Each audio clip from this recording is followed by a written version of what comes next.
Hello hi friends, welcome to G69 media. ఈరోజు ఒక మన మహానుభావుడు మహానాయకుడు అయినటువంటి వైఎస్ రాజశేఖర గారిది వర్ధంతి అండి. ఈరోజు మరుపురాని సన్నివేశం జరిగిన రోజు అండి. ఈరోజు మన తెలుగు భాషల్లో ఏంటంటే కొన్ని వేల మంది కోట్ల మంది గుండెల్లో ఉన్న ఆయన శిరస్వామి ఉంటాడండి. ఆయన 16 సంవత్సరాల క్రితం జరిగిన సంఘటన అండి. ఎంతో మరుపురాని ఘట్టంగా మిగిలిపోద్దండి తెలుగు ప్రజల్లో, చాలామంది గుండెల్లో అండి. ఈ విషయం మీద మీకు ఎంత జరిగిందో మీడియాలో అన్ని కథనాలు నేను ప్రత్యేకంగా చెప్పాలని మీరు చూసే ఉంటారు.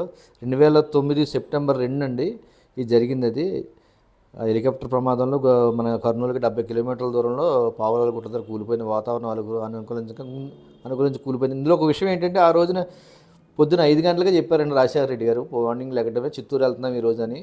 అధికారులు కూడా వాతావరణం బాగోడం వాదించినా సరే, ఆయన ఎలాంటి నాయకుడు అంటే అండి, ఎంత వాతావరణం బాగున్నా ఏది బాగున్నా బాగోపోయినా సరే ఒక కార్యక్రమం ప్రజల్లో కార్యక్రమం అంటే ముందుంటాడండి ఆయన.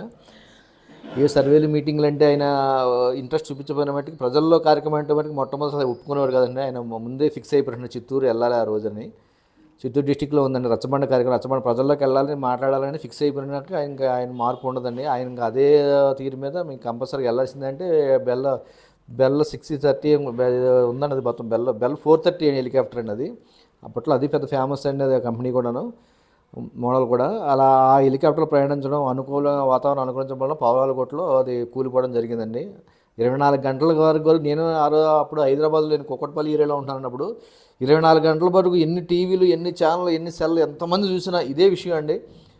ఆ మహానాయకుడు బతికొస్తాడా, బతుకుంటాడా, బతుకులేడా అని అదే అన్ని అసలు ఎంతోమంది పనులు మానేసి పాట మానేసి ఆ రోజులు కూడా మేము ఆ రోజు వేరే వర్క్ చేస్తున్నప్పుడు కూడా అందరు టీవీల ముందు ఎత్తుకుపోయారండి. అంత జననాయకుడు అండి ఆయన రాజశేఖర రెడ్డి గారు.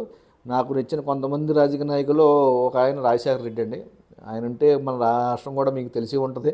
మనం ప్రత్యేకంగా చెప్పాలి, ఒక రాష్ట్రం ఎలా ఉందనో ఇడిపోకుండా ఉమ్మడి రాష్ట్రం కింద ఉందని నేను భావిస్తున్నానండి. ఆయన పరిపాలన ఉంటే, ఆయన పరిపాలన ఎంతమందికి ఫలాలు పొందినాయి, ఎంతమంది చిన్న చితకనాయకులు ఎంత పెద్ద పెద్ద నాయకులు ఎదిగారో. కొన్ని తప్పులు జరగవచ్చు, తప్పుల గురించి తర్వాత చెప్పుకుందాం, తప్పుల గురించి ఇప్పుడు మాట్లాడే విషయం కాదు. కానీ మన ఒక విషయం ఏంటంటే, ఆయన ఎంత సేవ చేశాడో, ప్రజల్లో ఎంత గుండెల్లో ఉండి ముందు పేదల గుండెల్లో నిలబడ్డాడండి ఆయన. కొన్ని కోట్లాది మంది గుండెల్లో ఇప్పుడు కూడా ఆరాధించే నాయకుడు ఎవరైనా ఉన్నారంటే మన ఇండియాలో మొట్టమొదటి నాయకుడు నాకు తెలిసండి రాజశేఖర రెడ్డి గారు అండి.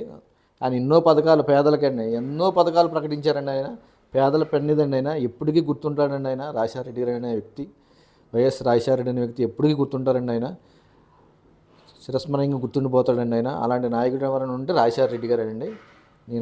నేను చింతిస్తున్న విషయాలను చెప్పడానికి కూడా